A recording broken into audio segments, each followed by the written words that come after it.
tamin'ny farany herinandro teo ao amin'le mpapazy mba iasako amin'izao fotoana za mantsy efa tsy mpiasa-panjakana ntsony efa retraité dia mba efa manao zay tiako atao azy zany satria ligne éditoriale ny fanjakana TVM Serenema rahantsika mahalala dia fa mba afaka zany tamin'ny ligne éditoriale entre guillemets mangeja sy mamoritra le tena hoe fahalalahana sy fahaleovantena na mpanao gazety. Anio sika dia hiresaka mahakasika ny fanamby izay atrehan'ny mpanao gazety sy ny tontolon'ny fanaovan-gazety eto Madagasikara. Ity fandarana ity moa dia amafisina fa mandeha mivantana amin'ny pejiny 2424.mg ny studio Sifaka ary ny Frédéric Ebert Stiftung Madagasikara. Ho fampiarana ny demokrasia amin'izao akatoka ny fifidianana izao sy ho fanampiana ireo te-hisehatra ao anatin'ny tontolon'ny asa fanaovan-gazety dia nisy ny fiofanana izay nomena ireo mpianatry ny anjerimanontolo izay natolotry ny Frédéric Ebert Stiftung sy ny Organisation Internationale ny Francophonie izay natao nomena ny anarana hoe Jeune Reporter Francophone Madagascar 2024. Dia tao anatin'izay fandaharana asa izay no isin'ity ady-hevitra izay aroso anio ity izay mahakasika ny fanamby atrehan'ny mpanao gazety sy ny tontolon'ny asa fanaovan-gazety eto Madagasikara. Faly miaraba antsika rehetrarehetra, faly miarabanao izay ny tokantrano ihany koa manaraka an'izao nanimborao ary manaraka an'izao ady-hevitra izao. Faly miaraba antsika ety antsehatra ety ary faly miaraba an'ireo mpanao gazety sy ho mpanao gazety hoany zany satria ninona teneny na asa masina io sa androny fiarahamonina ary adimotsika matetika androny demokrasia ihany koa ny fahafahan'ny mpanao gazety miantsehatra ny kahalalahana sy ny fahafahan'ny asa fanaovan-gazety miroborobo dia nefa mifototra zany ianareo izay mpianatra ianareo izay mpanao gazety. Ireo fanamby atrehan'ireo mpanao gazety ho tohiziko kely sy ny asa fanaovan-gazety eto Madagasikara. Miarabanao Joara Vorizanahary, mbola atolotra ve ianao sa efa fantatry ny maro gazety miantsehatra teo anivon'ny hainao manjery mpanjakana ary indrindrandrindra ihany koa zoky eo anivon'izany tontolo izany. Miarabanao. Miaraba Raoto, miaraba antsika rehetra tompoko. Miary Rafosolofarjona izay mpampianatra mpisehatra koa nivon'ny asa fanao gazety. Miarabanao miara.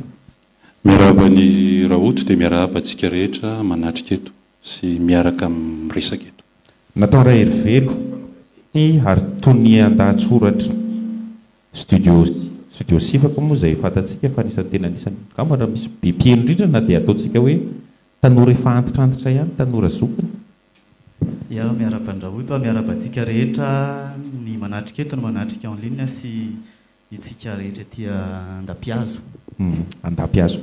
Mizara roa ny ady-hevitra antsika androany ny tapany voalohany sy faharoa aloha dia tapatafa sy dinidinika anay efatra mianadahy-mianaka. Ny tapany fahatelo kosa ahafahantsika atao tsehatra ahafahantsika atao anatin'ny efitrano mametraka fanontaniana amin'reto aminay amin'reto mpandray anjara amin'ny ady-hevitra ity dia averina hatrany mandeha mivantana ity ady-hevitra antsika ity. Eny ary tonga dia atopotsika ny fanontaniana voalohany avy hatrany izay mentefa ny Joara Voajanahary. Araka ny nambaran-Raoto teo dia efa manana traikefa antaonany maro ianao ao aminatin'ny asa fanaovan-gazety. Manahoana ny fahitanao ny fivoaran'ny asa fanaovan-gazety nandritrizay taona maro izay sy ny fisian'ireo page Facebook mpanome vaovao sy ny site internet hoe antoka ampisin'ny feo-dakilasy maro ve izy ireo. Ya, tsotra tompoko. Zara nanomboka nianatra ty asan-gazety ity dia mpampianatra anahy tamin'izany tany avelany dia nilaza hoe tsy ho hainao mihitsy ity asan-gazety ity. Dia nisalasala teo hoe inona moa zany no ianarako an'izy ity 5 taona avy dia hianatra nefa ny tsy ho haiko akory. Ny tiany lazaina rehefa nandeha ny fotoana dia hoe ny asan-gazety, ny asa fanaovan-gazety dia mivoatra isan'andro. Tsy toy ny asa hafa fa ny mpanao gazety dia mahita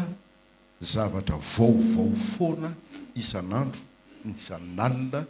isan-taona, isam-bolana sy ny sisa. Noho izany tsy tahaka ny asa be dia be eto amin'izao tontolo izao ny asa gazety. Tsy routine zany ity asa ity, saingy misy fototra tsy maintsy ananana raha te hanao gazety ianao, raha te ho mpanao gazety matianina ianao. Lazay ny Lova Rabary teo fa eo ihany ny théorie, eo ihany ny principe sy ny sisa, fa rehefa eny atsehatra ianao raha tena tianao le asa dia mivoatra isan'andro isan'andro ny zavatra ataonao, na ny fomba fanoratao, na ny fiteninao, na ny fisehoanao amin'ny raha ohatra mpiasana télévision, dia mivoatra isan'andro isan'andro. Ka raha ionina fotsiny ianao amin'izay théorie na fiofanana azonareo tao anatin'izay 3 volana izay dia iny no entinareo fotsiny amin'izao dia ho sahiranareo fa eny amin'ny terrain tokoa, satria miova foana ny événement na mitranga izay andehananareo sur terrain dia miankina amin'izay natao hoe mivoatra. Ka mifanontaniany Elia teo hoe mivoatra ve? Tena mivoatra le izy, fa malahelo milaza aminareo fa raha oharina tamin'ny 30 taona lasa na 70 taona lasa nanombohako nanao gazety ny mpanao gazety malagasy tena misy fielan-danjany. Miala tsiny amin'ny tena izay azonareo anontaniana rehefa avy eo fa maninona dia vitantsika eo ny fomba maliko azy. Miary Rasolofo Arjona, mivoatra ilay asa fanaova gazety izy Zokojoara Voajanahary koa miteny hoe misy le fialan-danja. Dia mifanontaniako indray hoe ny mora ve ny fanaova gazety, satria ny angom-baovao sy ny atotam-baovao sy ny torohay zao be dia be, vao mitodika ianao miondrika ato fotsiny masonao dia efa vaovao no mipoitra eo aminao. Ny mora ve asa fanaova gazety sa vao mahery ny sarotra? Ny ova le fanontaniana zany eritreritra hoe amaly an'le fanontaniana tato fa tsy maninona varitsika amin'izay le izy. Ny zavatra raisiko amin'le teny farany Joara Voajanahary teo hoe misy mialatsiny fa na ny tena ary eo anatin'izany matsapa fa tsy mahay. Ary raisiko le fanontaniana hoentiko mamaly an'izay hoe ny amora ve ny asa fanaovana gazety sy ilay tontolo ny tserasera ny voatra le réseaux sociaux dia rehefa mampitahy ianao ratsy le ataon'ny tena mihoatra ny ataon'ny hafa. Dia izay ny entiko mandray an'le hoe ny aratsy le izy, fa ny itenenana hoe ny amora ve ny fanaovana asa fanaovana gazety amin'izao fotoana izao dia za miala tsiny fa tsy nisy zavatra miamora zany eto. Fa le fahitantsika hoe miamora le izy noho n'ireo le fitaovana marobe tonga dia iny le mahatonga an'le fiainan-danja, satria na misehatra ohatra zao tsika iteny misy sehatra hafa mety misehatra marobe fa sehatra ray fotsiny teneniko hoe ny dokotera mpitsabo eto Madagasikara tsy izany ao miteny an'izany fa ny sehatra fitsaboana maneran-tany dia hoe ny hena ny lanja ny dokotera malagasy. Satria rehefa mivoaka amin'ny école de médecine eto Madagasikara ianao averin'ny olona mianatra, fa isika mpanao gazety ihany koa tahak'izay ihany koa hoe rehefa hoaritsika lay vokatra ny asa fanaovana gazety dia tsika mionona amin'ny dossier de presse, mionona amin'ny source officielle,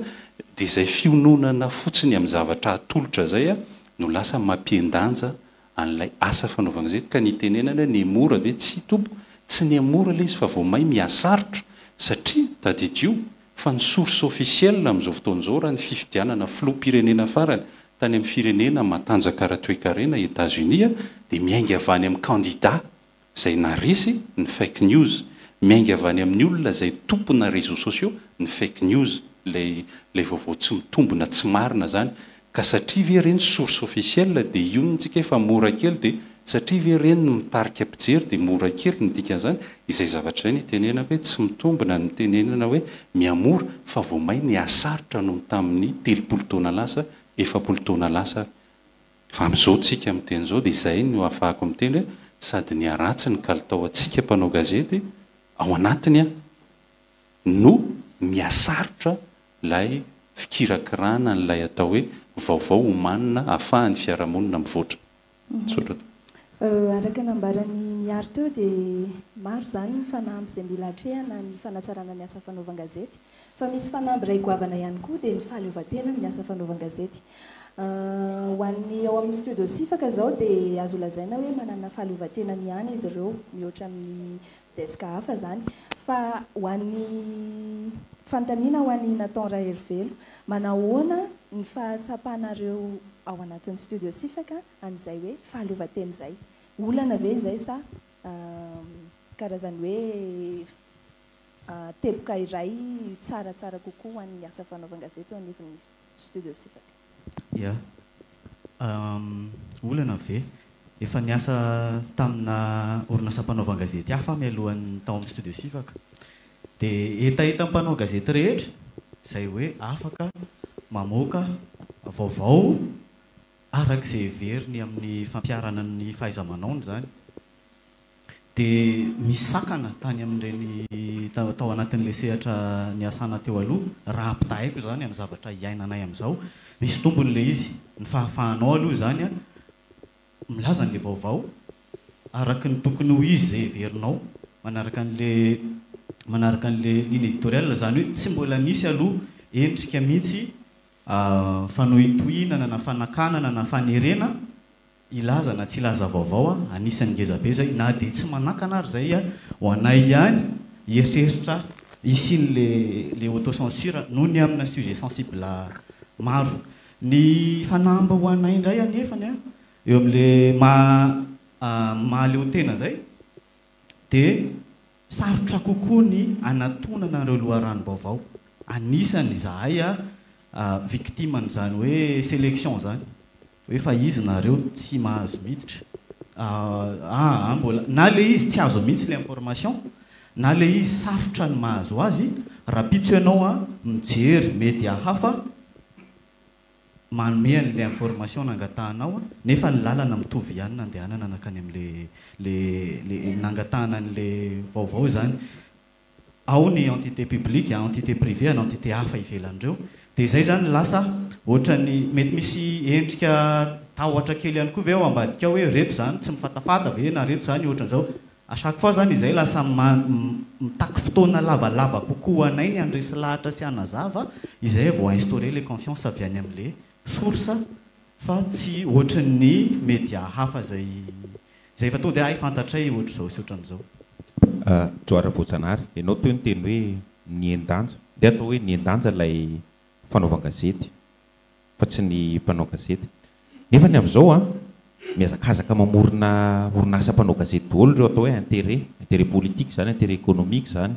zany hoe mbola ilaina ihany zany ilay izy. Ary ny zavatra mamay ohatratra hoe ny olona manana pahefanana, manana fahafahana ara-bolo io resahako eo dia hoe dia mba hanangana ny gazetiko sy ny radio koa, hanangana page Facebook informative koa sy ny sisa zay.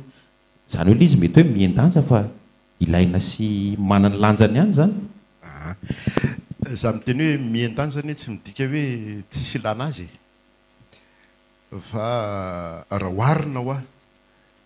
oharina amin'ny le asa tamin'izany fotoana zany ty tena tsoroko ty resaka ty raha oto nareo tanora amin'izao fotoana zao tena tsy ampy connaissance générale, la culture générale mihitsy ny tsy ampy amin'ny mpanao gazety amin'izao fotoana zao. Fa zay atolotra anareo dia atelina, tsy hoe nareo reto akory ny tiako tenenina fa ny asan-gazety amin'ny ankapobeny amin'izao fotoana zao. Tolorana vaovao le mpanao gazety anaterana vaovao izy dia ateliny le izy dia iny ihany ny avoakany. Zay fotsiny ingeny ataon'izao mitatitra rapporteur fa tsy reporter. Rapporteur sisa ny asa mpanao gazety amin'izao fotoana zao, mitatitra fotsiny azy zavatra anina fa tsy mitady hevitra hoe ahoana ny azahoana zavatra. Ekeko ny tenina tantato le source d'information eto Madagasikara mbola manahirana be. Io mo tsy fantatro miarina efa mivoaka le lalàna le momba n'le droit à la source, fa mbola olana be zany ny fanjakana indrindrindrindry mpitondra fanjakana tena fihininy ohatrany hoe anazy le izy nefa chose publique ny zavatra tataniny fanjakana me ohatra anankiray anareo tamin'ny farany herinandro teo ao amin'le mbapazy mba iasako amin'izao fotoana za moa tsy efa tsy mpiasa mpanjakana tsony efa retraite dia mba efa manao zay tiako atao azy zany satria ny ligne éditoriale ny fanjakana TVM Serenem me raha antsika mahalala dia fa mba afaka zany tamin'ny ligne éditoriale entre guillemets mangeja sy mamoritra le tena hoe fahalalahana sy fahaleovan-tena na mpanao gazety nisy tranganitranga mihoatra tamin'ny tany Tomasina nisy adina kola izay nisy loka eo amin'ny 100 tapitrisa ariary loka amin'le adina kola anankiray nandeha be zay resak'izay dia nalefa le olona le izy dia ameo sary be dia be dia ameo vaovao ao dia nangataka izay izy zany mbola mieritreritra TVM dia mba alefa aso amin'ny TVM dia mba niantso ny TVM zany ve ho alefa ato amin'ity TVM ty aza alefa ao aminareo fa zany andeha fasy ao aty aminay satria vaovao everiko fa tsara ho fantatry ny olona hoe misy an'izany tranga izany any anaty fiarahamonina noho izany ina moa lefa tsy tadidiko le resaka hoe lanjany mbola misy lanjany be le zany amin'ny fiarahamonina ay ve ny lanjany tena misy lanjany mihitsy kosa aloha ny média traditionnel na tianao na tsy tianao tena misy lanjany fa any fotsiny io zaka hoe efa tsy ampy tsony ilay culture générale nanan'ny tanora fa mifantoka fotsiny izy amin'le zavatra ianarany dia tsy mivelatra ny sainy fa nefany io zavatra mitranga eto ambonin'ny tany io na eo amin'ny fiarahamonina misy anao misy ifandraisany daholo za ve ampianatra anao za tsy mahay mampianatra raha teo fa le asan-gazety anie hoe tika inona ny événement inona zany ny inona le vaovao taizy io vaovao io fa maninona ny nisy an'io inona ny mety ho avon'io zany naranareo ny anaranareo ngambo zany fa be dia be ny zavatra any fa tsy tonga ny amin'izay tsony le asan-gazety amin'izao fa ilay tian'le société na ilay tian'le fanjakana na ilay tian'le entreprise na ilay tian'le ONG zay manana organe de presse iny fotsiny no absesiny amin'ny olona avoaka mba amalifalian'ny tenany sy anaovan'ny dokam-barotra ny tenany fa le asa tena asan-gazety mbola lavidavitra tompoko mikasika kely mahakasika ny resaka ONG teo ijoarana voajanahary sy natao nefa teo ny teny hoe manana fahaleovan-tena ny ONG studio sifaka manoloana ny ligne éditoriale sotry izany manahoana ny mahakasika amin'izay hoe voafehan'ny resaka famatsiam-bola sy ny resaka ligne an'le ONG marina ve ny média izay mifaka amin'ny ONG anisany olana sy olana sy fanampin'ny ina moa zany ny média indépendant io resaka fitadiavana voalo satria le modèle économique mandeha aloha amin'izao dia le classique hoe anatina ina moa zany affilié anatina groupement miaina amin'ny ina moa zany régie publicitaire sy ny annonceur zany mamela anao dia ho anay aloha zany dia indraindray sepotra dia indraindray mahazo aina satria arakaraka le famatsiam-bola io misy fotoana misy orientation zany le famatsiam-bola hoe tsy fantatro amina zavatra hafa fa tsy voatery makaty amin'ilay fanohanana le asa fanaovan-gazety rehefa tsisy zay dia misy fotoana zay hoe 10 fotsiny zay miasa ao misy fotoana zay hoe 10 zay miasa ao nefa ny zavatra andrasan'le mpiaino anao raha ny couverture anay zany amin'izao couverture fa zany hoe ny olona susceptible afaka maheno fandaran'ny studio si afaka manerina Madagasikara 16 millions zany hoe ny atsasaky ny population zay miandry zavatra isanandro zany reo le même grille d'information dia sahirana zany rehefa tsy misy zay izay kosa nefa ny aloha amin'ny studio si efa mahafantatra an'izany ny mpiara-miasa aminay sy ny mpamatsy vola hoe zay tianay atao no ataonay dia miezaka ny mifanaraka ao fotsiny amin'ny ankapobeny hoe zao zany le izy raha mamaly an'le fanontaniana elia zany hoe tsy manakana ny mety hoe inare zany ny ny ataontsika hoe ligne na ONG na partenaire sasatsasany a ny indépendant ny maha indépendant na tsy anay na izany na zany anefa dia tsindriko ihany hoe tsara zany développé na hoe séparena mihitsy nylay média indépendant a mba tsy hankindolo loatra amin'ny zay modèle zay lasa modèle par défaut mantsy le izy hoe rehefa tsy misy zavatra hafa dia lasa tsy maintsy zay aloha zany grignoteny eo fa raha mahita fomba hafa zany tsika misy ihany le izy fa mbola sarotra ny développé misy ligne éditoriale ny sifaka fa fantatro ne zany hitanao ny ONG internationale zay partenaire anareo a mba tsy lazaka hoe sponsor nareo a dia tsy amelanareo a anao zavatra amoaka vaovao na amoaka hevitra mifanohatra amin'ny zavatra efa ho an-tsaina zay fotsiny angely adevitra sasy miary misy aloha satria eo ihany le ligne fa teboka raha ingeza be ndresahana teo le mahakasika an'ilay modèle économique miary amin'izao fotoana zao zany lasa kolotsaina ny bojy ny manjaka amin'izao niny aloha tenenina satria zany zao a ny hita za tsy teny hoe vaovao fa ny hita c'est-à-dire ny information a satria hoe misy accident mahatsiravina be tery avy nisy run tery amin'ny RN1 dia misy accident dia eo ny olona dia efa mahita tsy bojy moa zany fa mandovola ihany izy amin'le forfait fa ho an'ny média traditionnel ahoana mbola ho velona ve raha amin'izao modèle économique zao c'est-à-dire hoe ohatr'izay miankina amina sponsor miankina amina partenaire technique et financier miankina amina intérêt politique miankina amina intérêt économique mbola viable ve zany hoe mbola ho voatazona ve zao zatra iainana zao sa fotoana ny fandiniana modèle hafa modèle économique viable ve sa tsy viable ny eto Madagasikara tsika moa nosy a sarotra be ny tenenana hoe ampitoviana amin'ny any amin'ny toeran-kafa nefa sarotra be koa ny tonga dia analana hoe zay ranga nosy dia tsy zay tokana matany manimba zavatra be zay ny zavatra hita amin'ny any ivelany aloha dia ampitahana le izy a ny zavatra hita avy any ivelany a tsy nisy média tafajanona eo raha dia mijanona amin'iny modèle économique an'iny ihany zany hoe média traditionnel izy ohatra hoe presse écrite izy dia zay raha nga tsy anao fa tsy presse écrite tsy velona iny fa tsy maintsy maka n'lay fivoarana ho namana inona ny dikan'izay hoe raha ianao presse écrite dia tsy maintsy ataonao a ny akana hoe ahoana ny idirana tsikelikely ary ampikambanana an'ilay teknolojia vaovao amin'ilay média traditionnel itenenako an'izay dia hoe ny presse écrite amin'izao fotoana zao any ivelany any manana TV web radio web manana version en ligne ovakiny ary tonga amina plateforme maro be dia izay zavatra izay no modèle zany idirana fa zao ny fidiram-bola amin'ireny sy ny eto Madagasikara tsy mitovy ohatra fotsiny hoe eto Madagasikara mbola tsy vita ny mampidi-bola amin'ny alalan'ny réseaux sociaux satria Madagasikara mihitsy mbola tsy éligible ao anatin'izay fa na ianao manana atao hoe mpikirakirana any ivelany dia avany le izy ny raisina le vola fa ho raisina hoeto tsy mety ny dikan'izay zavatra izay a hoe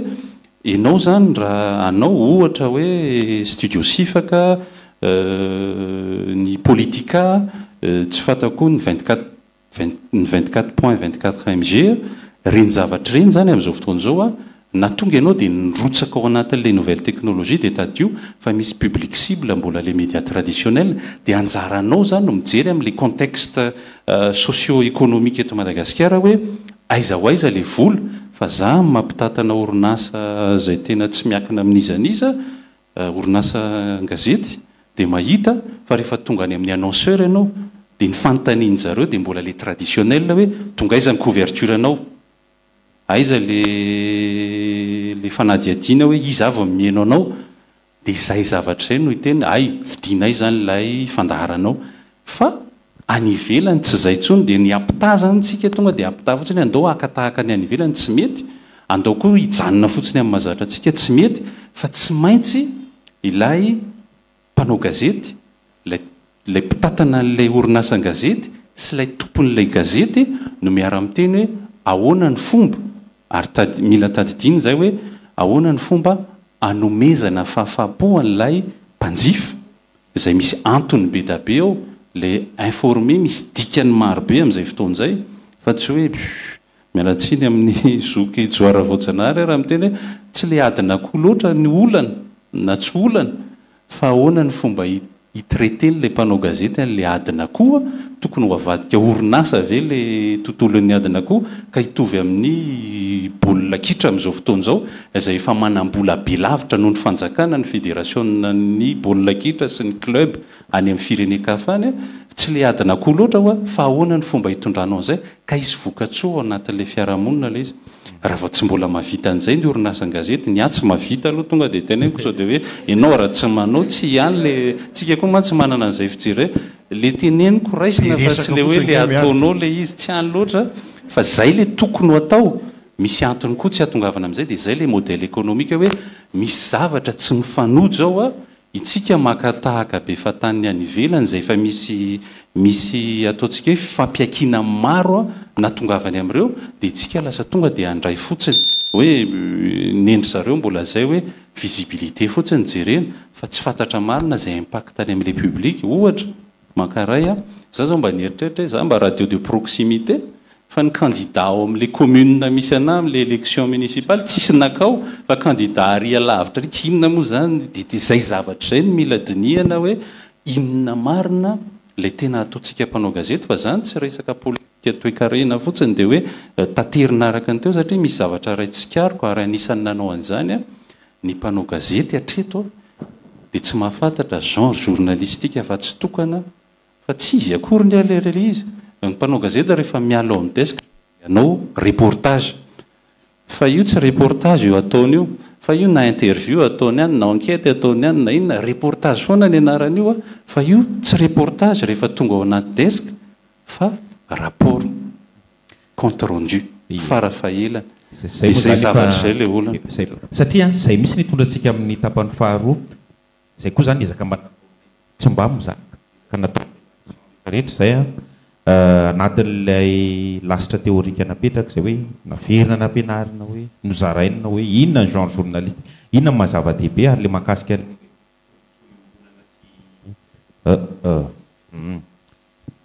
mahakasika an'le teboka na tompontsoa ombolona sainte république teo zava-dehibe le resaka fiofanana ialana amin'le hoe mikorosofahana ilay asa fanaova gazety natao nareo ve ao niveau de rédaction nareo miezaka manao an'izay hoe fampiofanana toy izay zany hoe miezaka miofana foana manatsara fa tsy hoe zavatra efa natao zay reportage foana ny reportage ie satria ny olo-pirenena ny mpiaino sy ny mpanaraka tsy mahay midistingue hoe miteny zao ohatra miara zany te hoe reportage dia raisa am'izay publie reportage sy ny reportage tsy hain'ny olona midistingue an'izany tsy hain'ny mpiaino midistingue hoe ty fe a ty commentaire a ty spéculation ohatra fa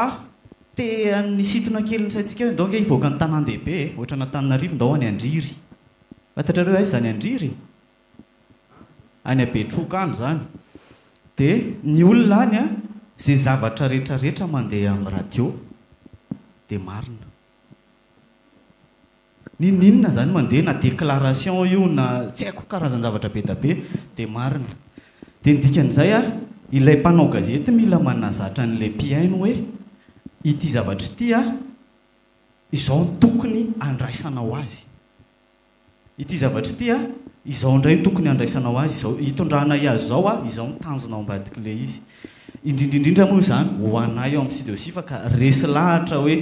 mitatitra amin'ilay teny mijoary teo hoe mirapporte aloha mijanona eo ihany zahay tsy miditra ny mamelona malalaka mihitsy ny olo-pirenena anana fanapahan-kevitra anazy manokana omena anazy le vaovao utile ilaina n'le vaovao mantsy dia hoe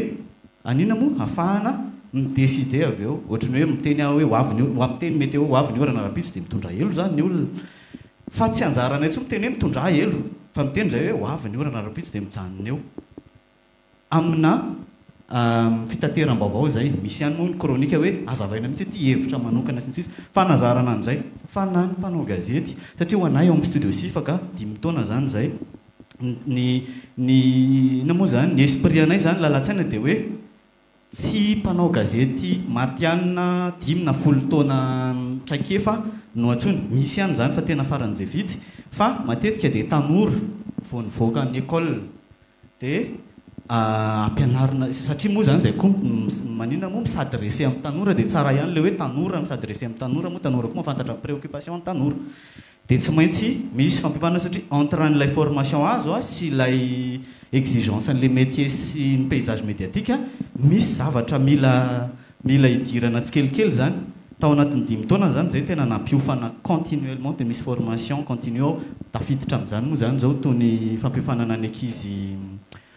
jeune reporter francophone ity mba isinny zay hoe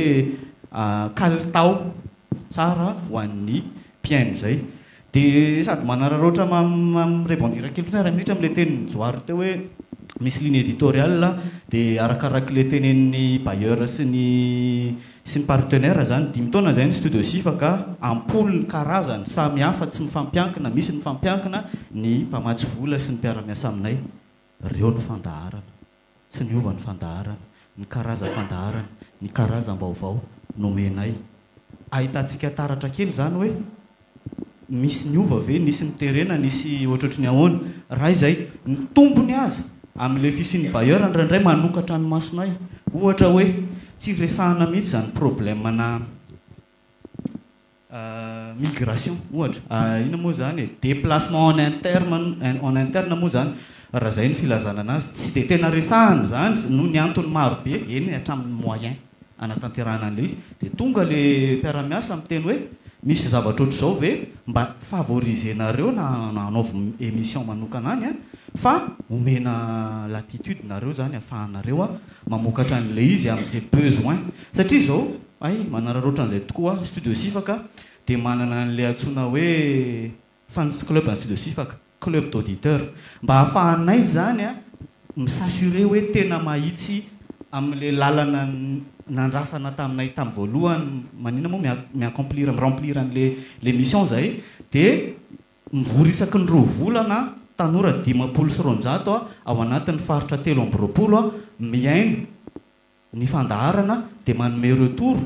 dia miteny hoe mifanandrify amin'le nitadiavany zareo ve sady manampy anay ihany koa moa le izy ahafahanay micorriger trajectoire tsy afaka miprétendre hoe tena tonga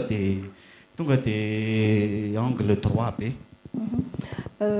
iverenao kely resaka fanofanana ho an'ny mpanao gazety teo manana miaritsika zao efa niofana tamin'izany formation continue en journalisme zany izy tiana ho fantatra hoe mitondra inona ho anao ny karazana fanofanana ohatr' izany mitondra inona ho an'ny mpanao gazety ny karazana fanofanana toy ireny misy ahitsika kely za tsy niofanao mpanao gazety tena mialatsiny aloha tsy niofanao mpanao gazety fa niofana tamin'ny serasera dia formation initiale nataoko fa tsy formation continue fa tao anatin'le équipe mba anisan'ny eritreritra hoe tokony ho asiny zany formation continue zany isiny le hoe valorisation ny expérience professionnelle tao anatin'izay noho izay tao anatin'le équipe zay satria nandeha nitety faritra maro nifampiresaka tamin'olona nitenenaka hoe sy resahako satria misy apahany ny asa fanaovan-gazety ny fiofanana serasera misy apahany fa tsy hoe tena mioso ena ho mpanao gazety ianao noentiny dia zao satria matetika be da be le miteny hoe tsy ilaina le mianatra fa théorie be fotsiny fa aleo tonga dia miasa zao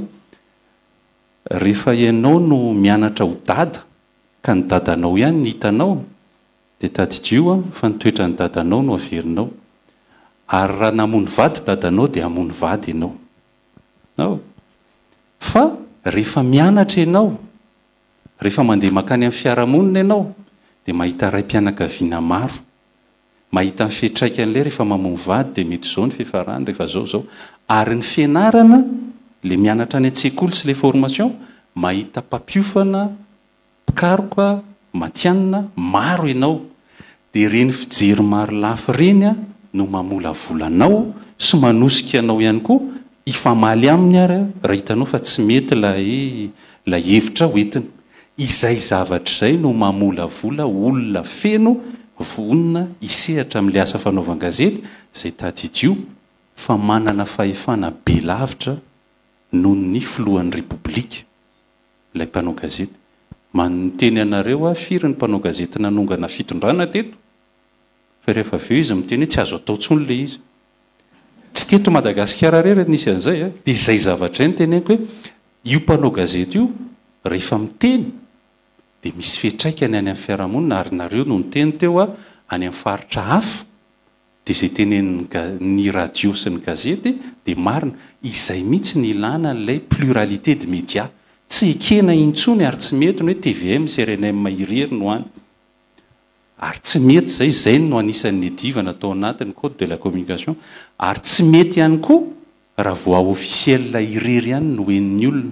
Satria taddio filohan'ny repoblika teto no niteny an'izao hoe ile dolensianina mihitsy no nanenjika no ny baiko. Marina ve izy ny elany ny ambasady ny Frantsa fotsiny le izy taty aoriana. Tsy ny tiako tenenina dia hoe ny mpanao gazety mihitsy no tokony manome feon'ny fieritreretan'ny fiarahamonina ny onjam-pe ny télé ny média ny tiako tenenina zany hainy vakijery moa ny teny malagasy ny tenenana azy. Zay feon'ny fieritreretan'izay tadidio fa mila teizana zany, mila volavolaina, mila manangona fahalalana zany fa tsy hoe mamerina fotsiny zay tenenina. Fa rehefa io fotsiny no ohatra zany sanatriany vava ohatra hoe Joara Voajanahary mpanao gazety malaza dia asaiko miteny tsy fiteny izy fa iny ny lasa mety. Zay zavatra zay no tsy azo ekena ilana le pluralité. Fa raha vao hoe feo tokana tompoko no entsika eto dia marina dia jerevo tsara fa ninina teneninao momba ny ohatra tsisy moa eto fa tsy sanatria hoe tsy tian'ny firenena na ny fanjakana sinoa fa rehefa feo tokana no tenenina hoe ity ny marina dia zay efa anisan'ny mametraka paraingo ianao zany hoe hoaiza le fiarahamonina amin'izay fotoan'izay. Za tsy miteny hoe tsy androso izy fa misy destination atongavany eo amin'izay fotoan'izay. Miverina kely fotsiny satria raisiko amin'izay le resaka ligne éditoriale ny studio sifaka tompoko radio sifaka privé ve initiative ve ny namadika azy ho studio fa mifatadiavako tao anatin'ny initiateur ny studio ny sifaka ny resaka nandeha tamin'izany fotoan'izany dia hoe nahazo an'le financement PBF Madagasikara tao anatin'ny comité de pilotage ny tena tamin'izany ho ordre des journalistes na tonga ny tena tao tonga ny fin de projet dia atao l'évaluation dia hoe le PBF firenena miady mahazo an'io fa Madagasikara tsisy ady hatrano fa nomena an'io Madagasikara satria misy crise cyclique eto ary miteraka olana ao anaty fiarahamonina. Ny poka nefa ny 73 députés ao anatin'ny fin de projet ny teneniko tamin'izay fotoan'izay hoe isika ho manao zavatra tsisy miala tsisy dikany satria nanao an'izao tsika fa io le crise mipoka inona no atao ny solution tamin'izay fotoan'izay dia andao tsika hanangana RNM2 atao modèle amin'ny resaka traitement de l'information. Nandeha ny resaka tany tafapetraka le izy radio ny anjara ny fanjakana malagasy dia ny manome licence fa tsy nomena le licence fa mipaikoa ny fanjakana avadio studio fa omeo ny RNM ny vola. Zay le ligne éditoriale ka nahitentsika hoe tsy io feon'ny tanora mihitsy zany studio sifaka fa tena ametraka modèle na traitement hoe ohatry ny ahoany za modèle na radio nationale. Dia zay le any zany tsika no miteny ahitana le zany. Ny journalisme zany rehefa mifampiresaka sy mifampidinika dia mazava ho azy hoe misy modèle tokony hipetraka. Joara Voajanahary za zany tena ohatrany hoe miasista kely foana amin'ity resaka ity hoe ny zava-misy amin'izao arak'izay teny miary zay miroborobo ny fiarahamonina, miroborobo ny hainy vakijery, miroborobo ihany koa ny vaovao anivon'ny fiarahamonina, ny zava-misy miroborobo ny tambajotra an-tserasera. Tsy fotoana avy izao ahafahantsika mandinika hoe eo ny asantsika journaliste traditionnel fa eo ihany koa ireo mpanome vaovao be be. Misy milaza tenany hoe misintona lakilosy, misy ny influenceur, misy ny inona tsy mila vondrona ve reo onondro be dia be reny hoe ory zalahy ory zavavy zao nareo manana influence be eo amin'ny fiarahamonina fomba ataova amina araka ilay teny miary zany araka traité araka ny tokony ho izy ireo zavatra io satria indraindray miatra manaina mihitsy ny mako. Tsy voafehy zany raota tsy voafehy mihitsy le resaka amin'izao fotoana izao ny mahagaga rany mifameno le izy aza aona ninona zako azy aza matololo ialako tsiny le fomba fiteny aza matololo ny réseaux sociaux rehefa ohatra ianao te hanao gazety tena hoe mpanao gazety ny réseaux sociaux eo no ihany dia avoakany le izy asehony le sary dia teneniny hoe nisy an'izao eo ihany dia avoakany tsy mpanao gazety anie zany e vo eo ngentsika ny teny hoe rapporteur mitady ho rapporteur fotsiny ny mpanao gazety amin'izao fotoana zao fa isika média izay te hanao média traditionnel aminareo hoe hiditra any amina desika na média traditionnel dia aza mionona amin'izay io anie mifameno amin'izay nge amin'izao fotoana zao ny réseaux sociaux sy ny traditionnel le be dia be anie ny gazety na radio na télévision amin'izao fotoana any amin'ny réseaux sociaux izy maka information ho tantarainy rarivo na raha alina na ho rapitso maraina amin'ny gazety atsoratra ary ny akabiazy mba dinio tsara anie izay teniko zay e dia miverina amin'ny tarihy amin'ny voalohantsika hoe ohatra memora anie zany asa zany memora ny asa satria eo ampelantananao anaty telefonanao eo mbany ordinateranao eo dia efa feno ny vaovaonao manoro-hevitra mipary amin'ny miasa ao amin'ny TVM ako amin'izao fotoana izao manoro-hevitra ny zalahy ao amin'ny desika hoe raha zany nareo asiana fait divers ny TV vaovao ny TVM tsy ao anaty ligne éditoriale ny TVM mihitsy le akopia le akoho le adina akoho tany tamatavy le 100 millions d'ariary no avoaka ny TVM tsy mamoaka zany ny TVM hatramin'izay nisiny fa za koa manoro hevitra hoe mba hisintomana ny olona hijery kokoa ny TVM manaova fait divers dia maka vaovao misy télévision privé eto manao rubrique mitokana mihitsy izy mamoaka hoe zao zava-misy zao vaovao avoaka nireny réseaux sociaux samihafa ireny manaova ho anareo ilain'ny olona ary za zao niteny anareo fa zahako amina page na réseaux sociaux ahako ny miasa zavatra iainany eny anatin'ny fiarahamonina eny ny tena tian'ny olona inona ho nitranga tany Ambohidrabeto dia variana ny olona ny soavo masoandro aninona ho ny any États-Unis zany ny mamaika ny olona dia mangetahetana zany izy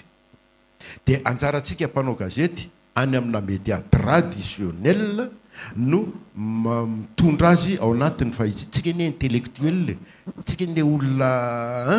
matretre amin'ny fisainy sao dia diso fijerinareo fa ny olona resahantsika ny andro tokony tetroany nivoany elako tsiny zay fiteniko zay tetroany nivoany olona ary surtout ny olona mpampiasa sy mpijery an'ireny réseaux sociaux reny tena ambany dia ambany ny niveau d'éducation ny olona dia anaovany mamoaka vaovao azao hoe misy an'izao ny hoe anina ka zany ve hiditra ny ambilaniko zany ny commentaire mandeha eo dia misy manany any avadiny politika le resaka zay zavatra rehetra soratanao na vaovao avoakanao dia zavatra tsisy dikany avao tsy hoe tsisy dikany fa tsy mifanaraka Madagasikara tsy maintsy mandroso hafahafa mihitsy tsy takan'le zavatra avoakanao ve sa zay tena tia ny foto-kevitra tian'le olona avoaka ny mahatsara ny réseaux sociaux mantsy azonao refesina ny olona mpijery anao na nisany mpijery anao na ny niveau ny commentaire izay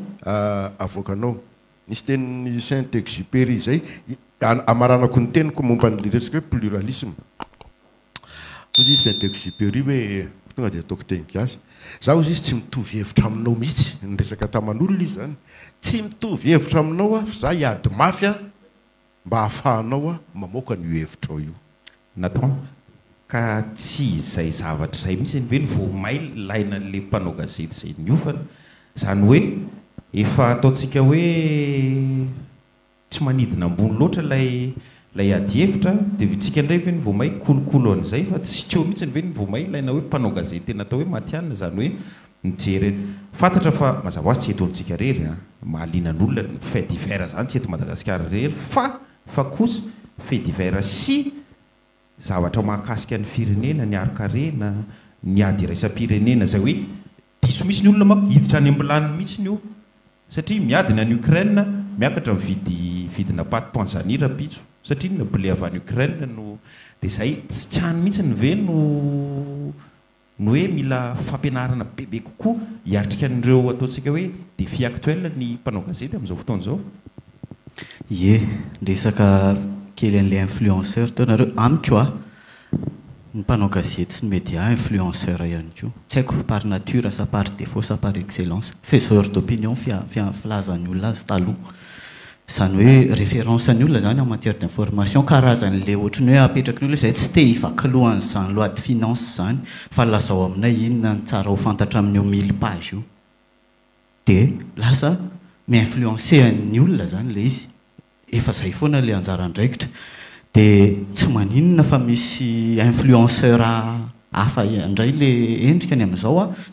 mety azo iara-iasa amin'ny mpanao gazety reny na ohatra fa le fomba fikirakirana rehefa iresaka vaovao angamba ny tsara petraka izay ny voalohany anankiray faharoa iresahako le formation rehefa avy eo fa ny any amin'le cible foana no somary tiako apetraka kely hoe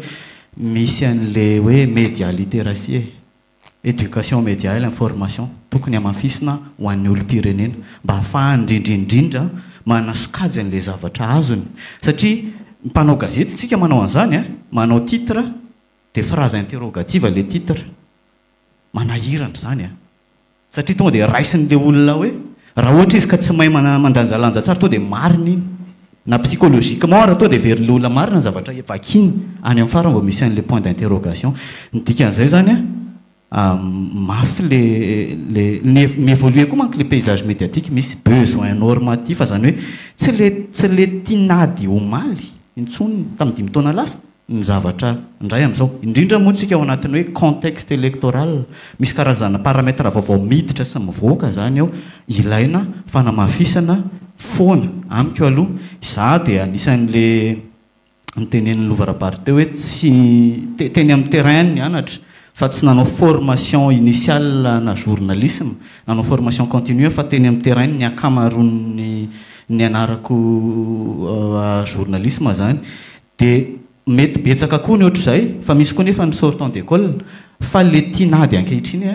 mety tsara ahoana zany tsara foana zany le recyclage sy le fampiofanana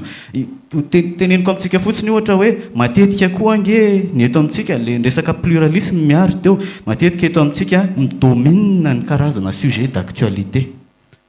dia indraindray na sujet d'actualité fa hoe vaovao moa io dia avoaka fa tena mamaly an'le besoin d'information an'le olona miaino sy manaraka ve le izy sa hoe vaovao fotsiny dia avoaka dia zany ahoana re zany manokatra tsikelikely an'le mpanao gazety ihany koa ny zavatra efa miandry azy tsikelikely rapitsy hoe ho anahy manokana zao expérience ako zay hoe tsy dia nafantatra loatra n'izany contexte humanitaire zany eto Madagasikara hoe misy crise humanitaire eto Madagasikara hoe misy problème na déplacement interne zay tsy ohatran'ireny le eritreretintsika sy dia resahana anaty média reny zany ny dikan'izay zany le asa fanaovan-gazety amiko c'est une perpétuelle formation. Mialatsiny fa nareo ny mpandrindra azy dia mangataka fitenenana misy zavatra ray mila resahana le hoe tenen'ny Joara Voajanahary ny tenen'ny Nathan teo hoe ohatra le TVM masina fait divers ny cible ihany ny jereny hoe malina sy tsy malina sy le faiseur d'opinion fa indrindrandrindra le hoe imposena le sujet d'actualité ireo zavatra ireo ny atambatra zao safidy atao inona le média politika mpanjakana ny tokony mamaritra an'izay zay le politika ny serasera tokoa inona no atao antim-pisina média neny sinoa zao dia mazava hoe inona neny firenena européenne maromaro ireo mazava tsara atao inona raha hiala volontsika dia mety zay andaotsika hiala voly dia tedavina divertissement ilaina za koa tsy miteny hoe tsy ilaina ny fialam-boly ilaina atao mibahan-toerana ve le fialam-boly safidy zay raha kosa hoe ampivoatra no tedavitsika dia mety miena kely ny lanjan'le fialam-boly satria fiarahamonina tsisy fialam-boly koa tsy androso mandrakizay mihitsy zany satria tsy araka an'izay ny lohantsika olombelona dia eo tsika no misafidy hoe rehefa hanangana n'ilay média zany dia inona no tanjona atao anatin'io ary tadio tsy any loatra le izy tsy hoe izay mahafinaritra an'le olona no atao fa vao may milatsaka ambany le fiarahamonina fa inona ny mahafinaritra an'lay olona dia ahoana ny fomba ampitana n'ilay zavatra ilaina ao anatin'lay mahafinaritra dia izay asa zay no mahatonga hoe miasarotra lavitra satria tsy nitakinan'izany ny mpanao gazety 3 taona lasa vao ny mpanao gazety aloha hoe ny asanay mampita an'lay vaovao rehefa raisiny iny tsara tsy raisiny iny tsara puisque le fanontaniana no angatahako ho valiny miary dia ho valiny joary koa rehefa avy eo fa nefa tsy izay fahalalahana zay ve ny adiny ahoana indray moa ny hoe hemitra hoe tsy maintsy hoana be daholo ilay mpanao gazety fanaovan-gazety tsy maintsy hampandroso daholo ny fanaovan-gazety tsy maintsy fantaniana le izy dia avy eo valiny miary vetivety dia avy eo mamaly joary vetivety miary so tapaka ny heritreritra za ndray re tsy dia contre n'izany resaka hoe tsika dia ndeha hitondra fampandrosoana mpanao gazety non mety hafa tsy mpanao gazety sarahako zay mety hafa tsy manana anjara asa ao lay mpanao gazety fa tsy izy reo mpanao gazety mamelona ilay mety aloha zany ny dia hoe inona ny vaovao dia avoa ny vaovao ny vaovao dia ilay olona nanaikitra alika fa tsy ilay alika nanaikitra olona ka raha nisy olona nanaikitra alika dia vaovao zay mitondra fampandrosoana ve za mitondra fivoara non tsy anjarako zany fa zany manadiady fa ay olona ny mamoka ilay olona nanan'iny natonga azy ny anaikitra an'ilay alika na lasa daly izy na lasa n'ilay alika ilay tola nanaiky anohaniny tsy fantatro fa eo tsika zany nyresaka hoe omety olo ary zay nidirako amin'ny faharoa nresantsika sy miary ary natanta tsy avelany tatsy ny tompontsoan'ny TNT ny tompontsoan'ny TNT dia monsieur spécialisé ny média amin'izao fotoana izao vitsy sisany média any ivelany any amin'ny firenena mandroso any no généraliste fa efa lakozia histoire misy ary efa misy ara télévision any avelany any resaka ragidro fotsiny ny velony hoanina manodidina n'io resaka ragidro no hoanina zay raha mipetraka teto le TNT mety tonga tamin'izay tsika zao tsika généraliste be mantsika dia lasa ohatr'izay fotsiny le ady hevitra hoe mety sa tsy mety tonga dia raisiko amin'izay mamalain' ilay fahalalahana ny spécialisation tompoko samy mba efa misy moa zao le lobox dia manao pirate daholo ny rehetrarehetra fa na porno raha indray matojoary raha voajanahary mampianatra na chaîne porno raha mampianatra tsy haiko na azo tsika zany ny ambadika io mampianatra ninona éducation sexuelle ny ao hoe ora tanora dia mbola flotena ary iny rehefa amin'ny ora tahaka an'izao zany hoe iny tsy le fahalalahana baranahany ary tsy hoe fialam-boly ranoray hoe andeha hijery vetaveta tsy hany fa tena hoe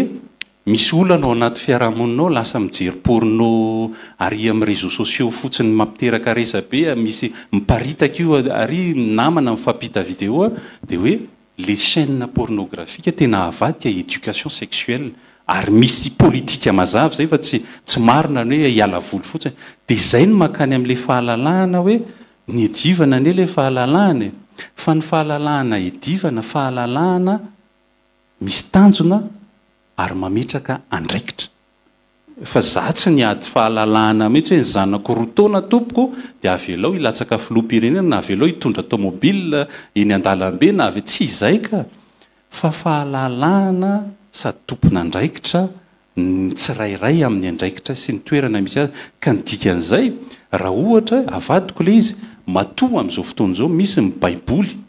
atao hoan'ny ankizy sy misy ny baiboly tsotra le vakitsika iny ary mbola misy koa ary ny baiboly ho an'ny antitra rehefa kelikely satria efa manomboka hoe any vao hovonjena le fanahy misy dikan'izay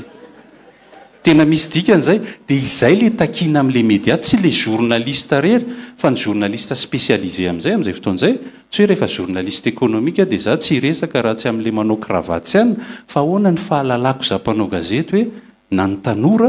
ny feon'ny tanora zany zao ahoana ny firesahan'ny tanora n'izany toekarena ahoana ny resahana ny budget io mahasarotra lavitra n'le asan'ny fanaovan-gazety zany noho n'le taloha satria taloha mamaky chiffre fotsiny ianao dia sady tsy manintona tsy manaitra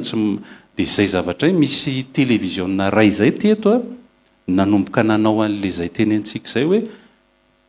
inona moa ny anarany natsona hiasa tao moa dia natsipiko le hevitra dia niraisan' zareo le izy aloha tsy hanonona le izy fa sao dia be mpijery be eo indray le izy dia tsy misy mihaino le anahy fa natsipy le izy asio zavatra manaitra sy mahafinaritra ny olona ao anatin'le média dia amin'izay voatery le olona hijery an'le vaovao. Dia ny politika ko ao anatin'ny radio ako zao ny ana dia andao anao microproduction dia alefa sohira tsara be ry zalahy dia alatsao eny le microproduction kely tena ilaina hoe misy lalàna ohatran'izao tokony fantatrareo dia izay fa tsy le andeha hiteny amin'ny valo maraina ka hatramin'ny 12 atoandro. Misy zavatra zany ianao no mitady dia ianao mpanao gazety, ianao mpiasan'ny aina aman-jery fa zay le teneniko hoe rehefa ampitahana le niveau atsika fa soa ihany fa nisy le réseaux sociaux, nisy le fitsofoan'le avy any ivelany eto Madagasikara afaka mampitany atsika fa ny anara omena note mihoatra amin'le ataon'jareo any ivelany même pas 0,25/20 no azoko raha notena dia matsapa hoe tena tsy tokony hiteny akoriny satria tokony hanatsara le asa vao miteny ny asa atao ny hitsarana ho le antoko politika sasany zay fa anjaranao amin'izay zany miteny hoe ilaina va le mianatra fa raha tia tsy hay nininina ohatranay dia aza mianatra fa raha tia hay ohatran'ny hafa le tena hita misongadina dia mianara foana fa io tsy le mianatra fotsiny hoe hianatra fanaovan-gazety fotsiny fa mianara teny, mianara kolotsaina, zay zavatra zay no hitako tsy ampy eto Madagasikara fa zay miparitaka amina production médiatique rehetrarehetra, ny créativité culturelle rehetrarehetra na film na cinéma. Inona moa mahatonga ny film gasy tsy tiatsika mety misy ity dia miala tsiny fa mahatonga tsy tiatsika ny cinéma malagasy, ny série malagasy fa aleotsika na samy série zao ihany raha mijery ny hafa dia tadidio fa misy antony eo zay tsy ampy le fototra hananganana le tata tsy mimpanoratra ny tsy mahay fa mety tsy mahay koa mety tsy mahay ohatra le teneniko hoe sehatra tokana fa ny sehatra rehetrarehetra hoa zay hoe ny dokotera ny tenentsika satria miatra manaina za zao vao avy narary fa nafototsy izy nomen'le dokotera satria teny andalana ny narary tenen'le dokotera tonga aty amin'izay tinge tsy fihinana fa zao ke dokotera mivoaka tany amin'ny misy ONM mihitsy eo membre ny ordre de médecin izy dia za zany mbola andeha hitsara koa dokotera tsy anjara koa dia tahaka an'izay le sehatra rehetrarehetra ampitahana le izy. Inona moa le fanontaniana teo amin'le resaka hoe fampandrosoana, fahalalahana, mitondra mampandroso ve manana rôle ao anatin'le fampandrosoana ihany koa ve le asa fanaovan-gazety.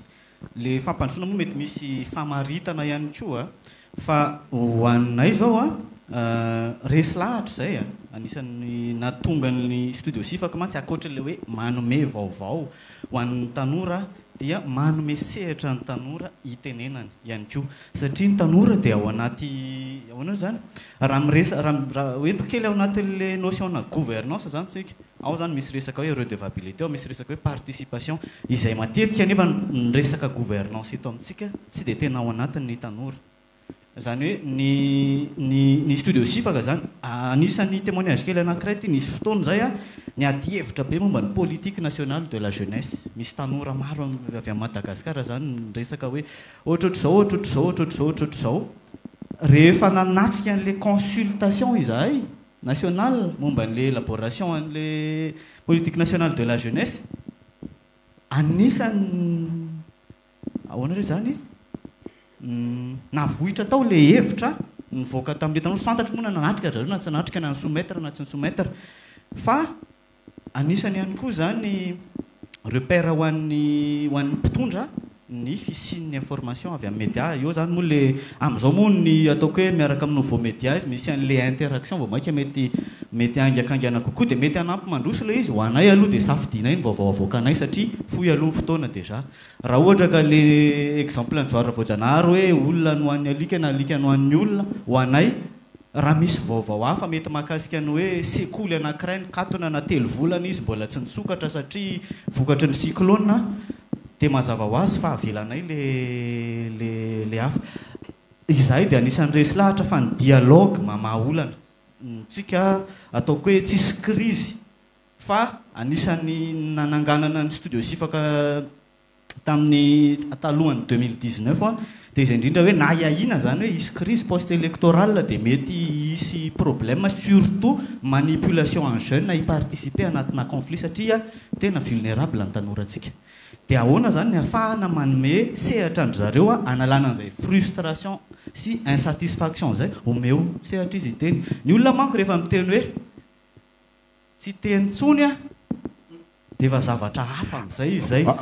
sehatra izy hitenenana dia rehefa force le miteny ihany koa mantsy izy misy zavatra azo anona azo arabaina ve zany ny studio sifaka hoe hatramin'izay nisy ny 5 taona zay tsy nisy crise dia naomby ve le mission anareo tratra ny tanjony zany aloha tsika rehetrarehetra zao mamaly azy zany na ny TVM politika sifaka ka hatramin'izay nisy atsika hoe inona ny firenena zay ny mitondra antsika any amin'ny fanontaniana antsika sipidalao na fanontaniana na fanamariana foy mianatra mba miteny foy koa tsika satria zava-dehibe koa zay esprit synthétique io koa tena mbola fianarana be io a rahatsika telo avy a dia mba teneno hoe inona ny sehatra misy anao ny anaranao sy ny sehatra dia makatahako kely ny teknisianina mba ampandrosoana kely etsy no miteny etsy mba mijory dia amin'izay hitany olona rehetrarehetra any tokantrano any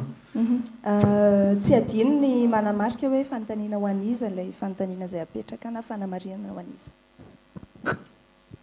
ao ary anareo ny sehatra efa tonga nytenena dia afaka mandroso aty aloha mino fa reto tanorantsika avynofana reto manana fanontaniana mino sy manatena rehefa tsy misy ny voalohany dia ny faharoa mandroso e mandra-piandra n'ilay fanontania raha mahazo miteny kely